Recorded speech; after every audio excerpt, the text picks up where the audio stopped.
Okay, wonderful. Thank you, Wayne, and thank you, Mark, for the introduction and for setting the context here. I'm really delighted to be here today to have a chance to say a few words about the project that was referenced, the survey of academics that we'll be fielding in just about a week and a half's time. This is a project that has been in development for at least a good year now, in various ways, and I'd like to tell you a little bit about our organization, Ithaka S+R, and a little bit about some of the ways that we've seen opportunities to survey academics in the U.S. as well as some specifics about the project here. I'd like to emphasize I've put my email address and my Twitter here, so please feel free to be in touch in whatever way works best. Part of what I'm really delighted to be here is to have the chance to meet and get to know the RLUK community and the UK higher education community more broadly. So I hope in the coffee breaks and lunch and so forth, I hope we'll get to know one another to some great degree. So as I've just said, a little bit of background, a little bit about the purpose of our work with academics, Ithaka S+R's work with academics, just to give you a sense of the perspective that we bring to bear, a little bit about our partnership, the logistics and timeline of the project, and then I'll just close with a couple of words about a few other Ithaka S+R projects and priorities, just to give you a sense of some of the other things that we're thinking about anyway, whether those may or may not make sense for the UK or for partnerships here. So Ithaka is a not-for-profit organization. Bless you. Ithaka is a not-for-profit organization that really works to help the academic community use digital technologies in new and creative ways to do things that we all care about preserving the scholarly record, advancing research and teaching, and sustainability is an important part of the way that we work. There's three services that comprise Ithaka. That comprise the Ithaka organization. So Ithaka S+R is the piece of the organization that I'm associated with and here to talk about today. This is a research and consultancy service for higher education, focusing, well, I'll say a couple of more words about our actual focus, but just to put it in broader context, the other two services being Portico, the digital preservation service, and JSTOR, the research and learning platform. So that's just a quick organizational overview. Within Ithaka S+R, we've chosen to organize our work into three program areas. The three are sustainability and scholarly communications, which is really focusing on how new kinds of publishing and content distribution models will sustain themselves financially and socially going forward, but also includes some fairly traditional consulting work with fairly traditional, in a certain sense, publishers like university presses, trying to help them adapt to an electronic environment as well. In the past year or two, we've made some major strides in trying to understand online learning. Some of you will be familiar with the really quite transformational set of conversations, at least apparently transformational set of conversations around the so-called MOOCs that are really, at least in America, seem to be this sort of open online courses that seem to be on everyone's tip of everyone's tongue. We're doing quite a bit of work to try to understand what student learning outcomes actually are like as a result of new modes of teaching. So not just getting caught up in the sort of techno enthusiasm, but really understanding what some of the affordances there are, but also trying to understand some of the cost implications and business model implications for higher education associated with traditional universities trying to adopt new kinds of methods of instructional delivery. And then last but I hope not least is the program area that I lead, which we're calling Libraries, Users, and Scholarly Practices. In a way, the faculty survey forms the heart of this program area. What in the US we call the faculty survey, what in the UK we've chosen to call the survey of academics. We've long been really interested in understanding how faculty members, how academics, how their practices, how their methods, how their attitudes, how their behaviors are changing, and using that sort of user-driven understanding to power our efforts to advise libraries and scholarly societies and other information support enterprises in terms of how best to adapt new services and new offerings, and rethink existing and traditional offerings to meet the needs of scholars and students going forward. So that sort of user-driven but principally library-focused set of activities is what constitutes this program area. I guess I've sort of said a little bit of this, but our efforts to engage with academics in my program area, which includes both the surveys as well as a series of qualitative studies of individual disciplines that I'll say a little bit about towards the end, are really academic or scholar-centric. They're not library-centric, and I really want to take a moment to emphasize that, because while many of you are charged with responsibility for, of course, for managing, for leading libraries, our perspective is not really driven by a sort of library management or library science approach so much as it is by almost a market research, if I can put it somewhat crassly, an approach to really try to understand the community of users as in a competitive marketplace, and trying to understand their needs and their requirements. So it's our actual surveying work is forward-looking and strategic, is how I'd like to see it anyway. It's not about assessing the quality of any given service or service offering that libraries offer, and not to take away from the importance of doing that sort of work as well. But that's not what this is, and it's really ultimately driven around tracking things over time. So any single survey cycle has value in itself, but one of the most exciting and valuable aspects of the way that we've chosen to engage with our survey research is the ability, in the case of the US, it's been on a triennial basis, to really try to track how attitudes, behaviors trend over time. And that has, you want to be careful, it doesn't necessarily have predictive power, but it certainly is the case that over time each survey builds on itself, each cycle of the survey builds on itself, and the opportunity to follow trends over time is really one of the most powerful interests associated with this type of survey research. So let me just take a moment to contextualize this with the U.S. project. I don't want to say too much about the U.S. project, but I think you'll want to hear just a word or two about that. We've been running surveys of faculty members in the U.S. since 2000 in a variety of different kinds of permutations. Originally, these were paper-based surveys that we sent out in the Post. These were focused on U.S. higher education institutions, of course. And really we're principally focused on academic research and the print to electronic transition for libraries and their collections. So it was driven by an understanding in 2000 of what we saw then as some of the key issues, and it had sort of evolved over time. It received fairly significant coverage in blogs and higher education media and conference presentations, and you occasionally will see ProQuest trying to market its summons service with slides from some of our findings, and so it really has played a pretty significant role in shaping certain aspects of the conversation about faculty member needs and research library services in the U.S. But by 2012 we were really mindful that some of the areas of interest as we had established and iterated over time were less interesting. The question of what is happening to print back files of journal collections is really not it's a terribly important question, but it's not I think the issue of whether we'll be retiring those collections over time or not is a closed question. The issue of how and in exactly what forum and with exactly what affordances may not be.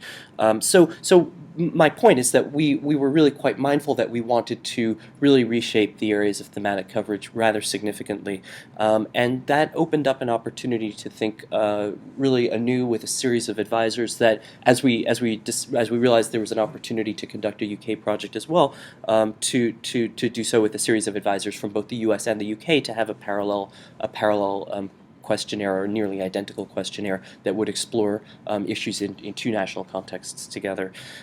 So in any case, I'll come back to that process in a moment, but we fielded the U.S. faculty survey this cycle just in the last month or 8 weeks or so, and I'm pleased to report that went off uneventfully. We used a totally new methodology that was email and web based, so that feels good for a variety of reasons, and was fairly successful. And we expect to release the findings publicly in early April. And I just thought I would mention that may not be visible on the bottom to everyone in the back, but I just thought I would mention that several university partners in the States are bringing the survey through their ethics committees, or institutional review boards, as we call them, to see if it will be possible to run the survey locally specific to their own institution, and have a sort of slice of, here's what the Claremont College's faculty members say on some of these issues. So that's another direction that may prove possible for the project here. So all of that by way of background. The exciting thing that I really want to talk about today is the partnership that we've been fortunate to establish with RLUK and JISC on the project here. My colleagues and I have been interested in the possibility of surveying UK academics, studying UK academics in a variety of different contexts for some time, and it was just really exciting to see that RLUK, given some of its efforts to as Mark was describing, that there were really some shared interests and an opportunity to as we were redeveloping our questionnaire, to do so with some of the interests of the UK research library community in mind, and so there was just a real great opportunity there. And with JISC's interest, which I think Rachel will talk about in a few minutes, in trying to better understand and help to meet the needs of researchers and academics in the UK, we've been able to expand the scope of the project beyond RLUK itself and to all of UK higher education. So that's something really quite exciting, because we just looking at it from a transatlantic perspective, we'll have both the entire U.S. as well as the entire UK higher education communities available for some analysis here. The partnership is really a true partnership, and it's been very exciting to see some of the ways that the project really, the two projects really align well. The ways that RLUK and JISC have been able to work on some of the UK side of things, that we've been able to bring to bear some of the infrastructure and questionnaire and so forth that we've developed. And I guess I think it's been very helpful to have the advisors. I've referenced them here. Can everyone see them? Should I read off the list of advisors? I really want to make sure that they're acknowledged. So in the UK, it's been Mark Brown, Rachel Bruce, Wayne Connolly, Mike Mertens, David Prosser, Ben Showers, and Sarah Thomas have all just been extraordinarily generous and engaged in helping us to shape the questionnaire. In the US, it's been I don't know if some of these names may be familiar to you, but basically we've had a really good process of trying to write the questionnaire and write the areas of thematic focus from a truly shared perspective. So let me just move into talking about timeline and logistics a little. Oh, actually, before I do that, let me just say the areas of focus. Maybe I should just say for a minute or two. The areas of focus of the project, of thematic focus, are several. We're focusing on research processes and practices, including topics like discovery and other types of research practices and methods. We're focusing on instructional delivery, so faculty members or academics as instructors, and some of the ways that they are teaching undergraduate courses, some of the pedagogical methods that they're using, and the needs for support in teaching that they see. And we're focusing on publishing needs and priorities and preferences of academics. Those sort of three general areas are are then leading to a whole series of modules around the role and value and needs from the academic library. So that's sort of the some of the key areas that the project focuses on, looking really at the needs of academics. For timeline and logistics, we did a small pilot survey last month. Sent out about 1,950 or so invitations to participate in the project to UK academics. The pilot survey was closed and uneventfully last week, and we had a good sense of responses. We've made a couple of small tweaks to the survey instrument based on that. And then the survey is going to launch in about a week and a half on Monday the 26th is our expectation.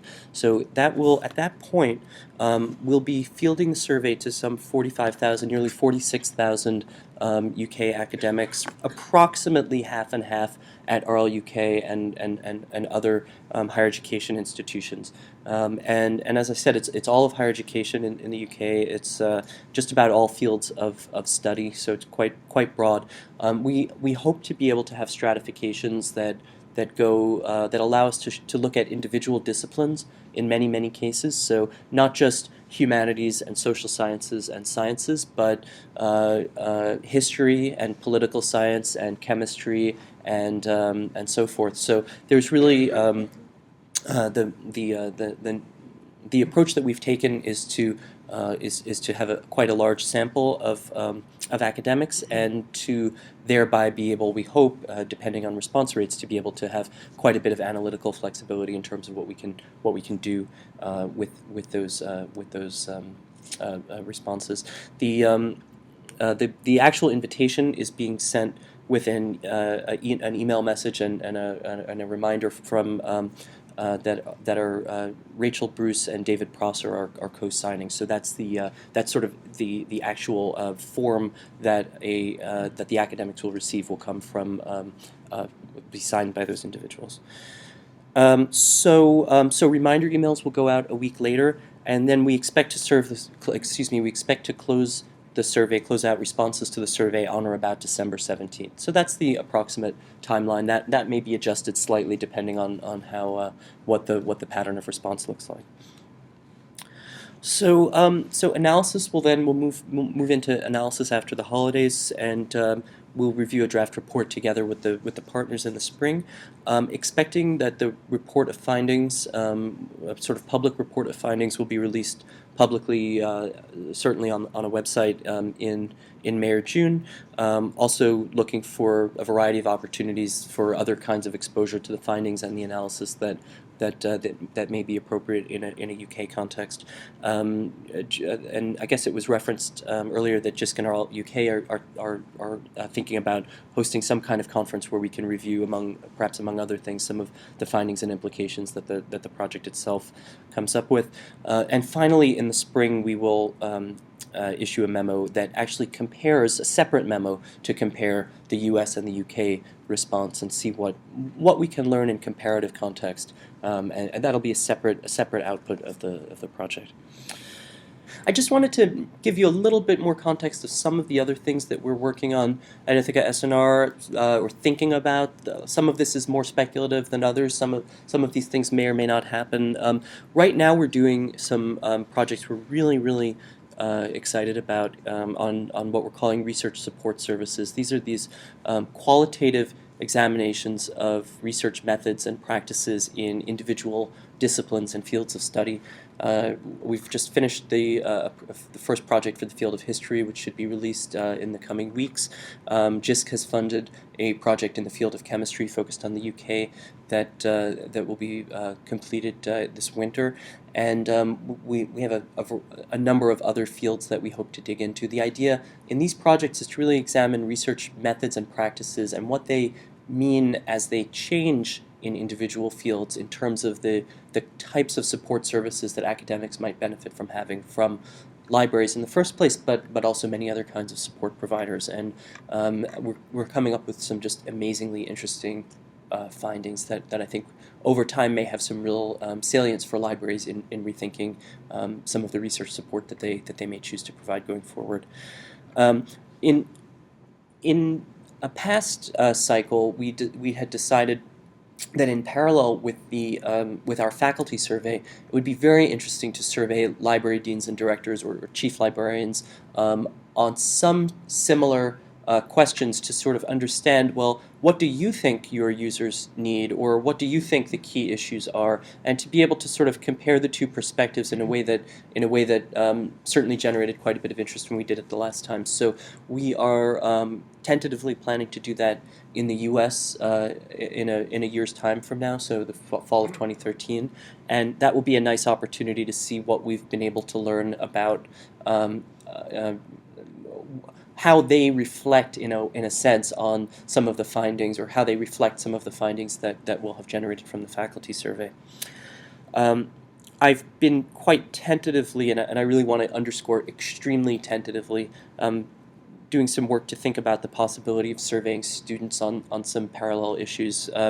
In the U.S., we have this triennial cycle for the faculty survey, and if for no other reason than my sense of order, I like the idea of having 3 surveys, one of each runs in each of 3 years, and then the cycle repeats itself. So we've had a faculty survey and a library director survey, and I think that if we can develop a survey of students, possibly including not only undergraduates but postgraduates as well, that may not be exactly on all of the same matters that interest academics and librarians, but on some of those matters, but perhaps also trying to understand some of their interests and concerns about their education more generally. I think we might have something that would be of some interest. And again, extremely tentative, have no idea if that will actually happen or not. And then finally, I just wanted to mention a project that my colleague Nancy Marin has been working on that it runs in some sense to the same population, the same audience of librarians, but comes from more of a sustainability and publishing perspective, which is really an examination that she's led in the U.S. with ARL of the way that special collections are being digitized, and more particularly the way that those that those digitization efforts and the products of them are sustained, are preserved over time, and some of the challenges really that some libraries anyway have had in maintaining those collections digitally following the completion of a often soft money funded digitization project. So that's a project that some of you may find interesting and perhaps relevant in thinking about distinctive collections from your perspective as well. So I'd be happy to answer any questions about these two, but I just wanted to sort of leave some food for broader thought about some of the other work with research libraries that Ithaka S+R is currently engaged in or thinking about. And I guess I'll close there and just say thank you, and please be in touch at any point during the conference.